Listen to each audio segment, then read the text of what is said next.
पुरुष प्रसिद्ध प्रकाश निधि प्रकट परावरनाथ रघुकुल मणि धम स्वामी सोई कहीं से यूनाय मात।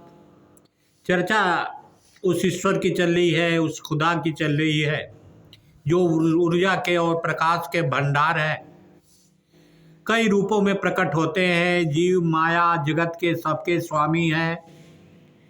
कण कण में ऊर्जा व्याप्त है और ये हमारे आपके अनुभव की चीज़ है। केवल हमारी गलती क्या है?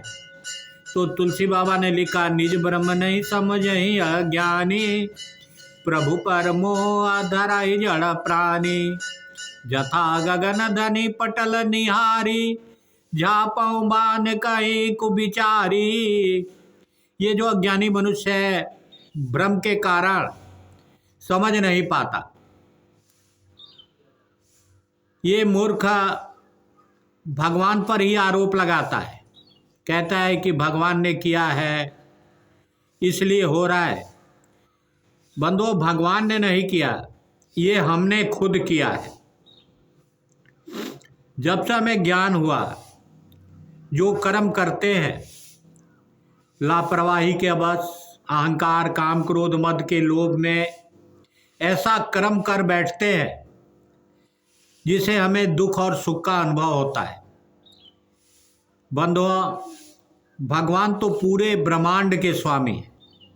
हर कण कण में, आपके शरीर के कण कण में भी भगवान व्याप्त है, तो भी आप भगवान को दोष लगाते हो।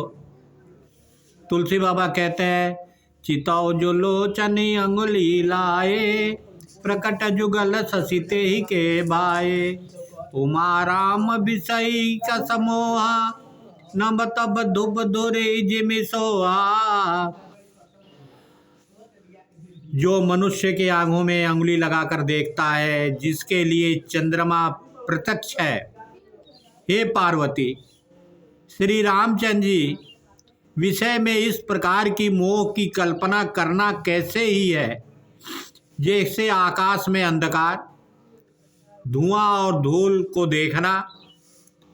आकाश जैसा निर्मल और निर्लेप है, उसको कोई मलिन या स्पर्श नहीं कर सकता। ऐसे ही भगवान का रूप और स्वरूप है, और हम लोग उल्टा ही सोचते हैं। विषय करन सुर जीव समेता, सकल एक तेक सचेता, सब कर परम प्रकाशक होई, राम अनादि आश्रय पति सोई। जिस तरह सूर्य सुबह प्रकाश लेता है, उसी तरह भगवान जो है आपके हर इंद्रियों को प्रकाशित करते हैं, चेतन करते हैं। जैसे 84 लाख जीव सूर्य को आने के बाद चेतन से तृप्त हो जाता है, उसी तरह भगवान वो चेतन का रूप है जो हर जीव में चेतना व्याप्त करते हैं। तुलसी बाबा लिखते हैं, जगत प्रकाश है प्रकाश करामो, मायाधीश ज्ञान गुण धामो, जास सत्य तथा ते जड़ माया, भास सत्य ही मोहि सहाया। कहते हैं तुलसी बाबा, जो इस माया के, इस ब्रह्मांड के स्वामी है, उनकी गुणों की चर्चा हमारे आपके बस की बात नहीं है। जो मोह की सहायता पाकर जड़ माया भी सत्य प्रतीत होती है।